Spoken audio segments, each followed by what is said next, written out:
If you missed it, just recently we had a huge amount of information dropped on us about Starfield in the recent Xbox showcase. Hello guys, welcome back to Gaming Your Own Way. My name is Chad, and today we're here to talk about 21 things that you need to know about Starfield. If you enjoy this video, make sure to hit the subscribe button and the notification bell so you get notifications for new videos like this. Additionally, make sure to comment down below what are your thoughts about Starfield. Are you excited for this game? What trepidations do you have too? If you honestly don't have any thoughts or it's too much work to put them down there, just drop your favorite emoji down in the comments. Your engagement really helps out the channel. All right, without further ado, let's go ahead and talk about 21 things you need to know about the upcoming Bethesda game, Starfield.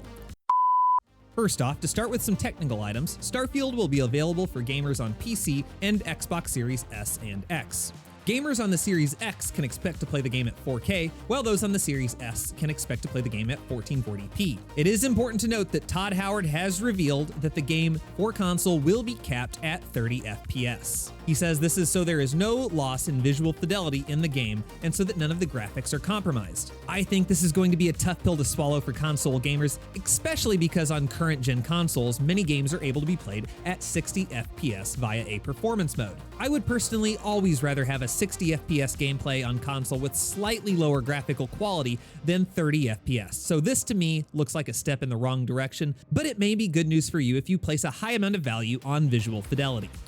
Moving on to number 2, as to be expected from a Bethesda RPG, the game will offer an in-depth character creator. The creator has been promised to be simple enough for those that are not super interested in a high-detail character creator, while complex enough for those interested to create a unique character and potentially one that looks like any NPC in the game. While the character models in this game, in my opinion, don't really compete with some other recent AAA titles like Cyberpunk 2077, they look on par with what we would expect from a Bethesda title. Overall, I don't think this is going to detract from the overall presentation for the game. I think it fits really well given just the rest of the graphics. Next up, we have to mention the classic Bethesda promise that everything you can see, you can in fact explore. You see that mountain over there? You can climb that. And moreover now, you see that moon over there? Yeah, you can fly to it.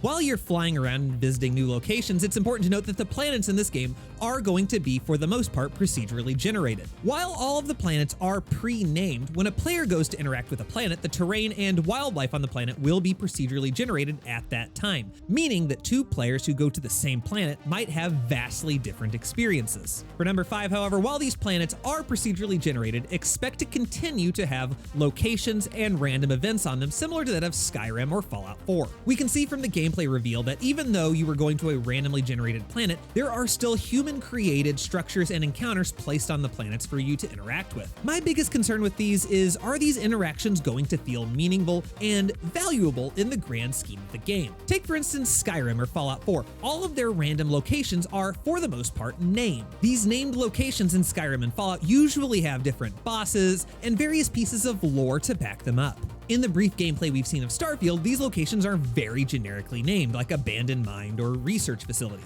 For the game to truly be a success, in my opinion, these locations are going to need to offer something meaningful to the player and not just be a filler encounter on a filler world that just gives us a large collection of things to do without having them be meaningful and memorable to the player.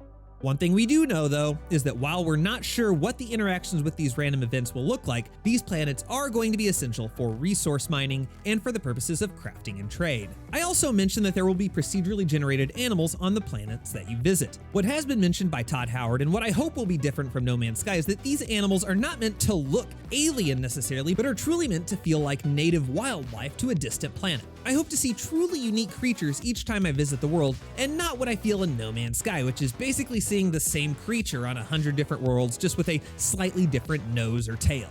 Now, on your way to each of these new planets, you're going to need a ship, and Starfield is going to offer intense levels of ship customization for both practical and aesthetic purposes. There are simple levels of customization where you can just upgrade specific modules, or in-depth levels where you can rearrange and move parts around your ship to give it an entirely different feel. Additionally, each of these parts are able to be navigated from the interior of your ship, so you will be able to notice firsthand your customization from the inside of your ship. Now, do you have commitment issues? Are you unsure that you will ever be able to have the perfect ship? Well, fear not. In Starfield, you are able to own an entire fleet of starships, any of which you can use for your desired purpose. You can create, customize, and outfit a starfighter for your intergalactic piracy missions, or also create a large bulk freighter for any smuggling operations you may incur. The possibilities are endless. Oh wait, did I mention intergalactic piracy? That's right, Starfield is going to include an intricate ship-to-ship combat system similar to that of Star Wars Squadrons. While flying, you will be able to divert power between multiple systems on your ship in order to favor maneuverability, speed, combat, or the ability to flee battles entirely. Now, while you're out on your intergalactic piracy missions, one incredibly awesome aspect of the combat is the ability to actually dock with an enemy ship that you have disabled. From there, you can physically enter their ship, kill the remaining crew, and actually take control of the ship and keep it for your own. This sounds like the Grand Theft Auto in space that nobody asked for, but I'm super excited we're getting. Now, as we have been reminded countless times by the developers and Todd Howard, Starfield is going to be, through and through, a Bethesda RPG. That experience will also be extended to your exploration through space. Yes, those random encounters that you are familiar with in Skyrim and Fallout 4 will occur in space as well. Not just to the tune of random pirates popping out of hyperspace to murder you, but also the appearance of intergalactic grandmas offering you cookies and milk. I don't really care what SpongeBob thinks, I am never too old and I am always taking up intergalactic grandma on free cookies. Now, I've mentioned the level of customization to your character and your ship, and as you probably imagine, the same level of customization will also be extended to your character's wardrobe as well. Whether you are in your spacesuit or out of it, expect a good level of customization to both your personal outfit and your spacefaring attire as well. Now, this wouldn't be a Bethesda game if there weren't companions in it as well. You should, of course, expect to have companions on your ship with you as you travel the stars, encounter companions throughout your travels that you can recruit, and even find a little robotic friend to bring with you on your missions. Expanding upon Codsworth from Fallout 4, some of these companions can even call you by name. It is unknown at this time if the name is going to be generated via AI, or if your name has to be selected from a pre-programmed list of names in the game. At the time of this recording, your host is unsure of how Bethesda designers feel about intergalactic robots calling you out Dr. Fart Goblin. If you are also like your host and are a member of the #ForeverAlone Society, fear not. We have been assured there will be romance options available with your companions. We are not currently aware of the in-game ramifications of intergalactic romance, but I'm sure it will be just as cringeworthy as every other in-game romance that I've ever countered before. Switching gears, one major aspect from Fallout 4 that is being incorporated into Starfield is base building.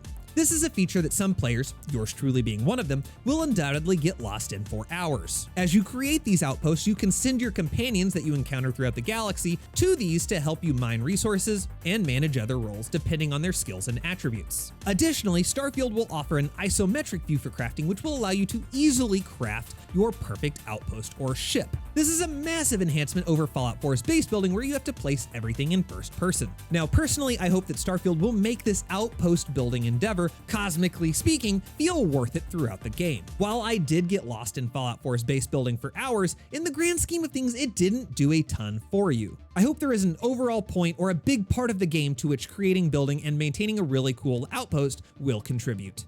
Now, in terms of ground-based combat, Starfield will offer a wide variety of mechanisms on which you can rain death on your enemies. Whether you want to be a Skyrim stealth archer, a Fallout heavy gunner, someone who rains death from above using your boost pack, or whether you prefer to get up close and personal with your fisticuffs, Starfield claims to offer the widest variety of weapons and modifications than ever present before in any Bethesda game. As you fight your opponents in the sky or on the ground, explore a variety of planets and/or participate in several other playstyles, as one would expect from an RPG, you will gain skill points and perks as you level up in the game. These perks can have a wide range of effects, from enabling you to target specific parts of an enemy ship in space combat, to granting you the adoring fan from Oblivion to follow you around.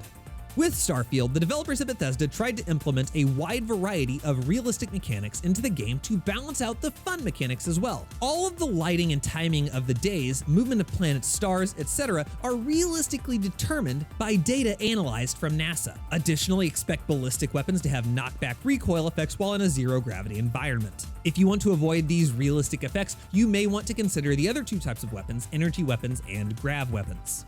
Finally, as one would expect, the game will include multiple in-game factions which you will likely be able to assist or fight. Some of these factions may have noble intents while others are more sinister. Will you hold on to your cleric ideals or become an interstellar chaotic evil? The choice is yours.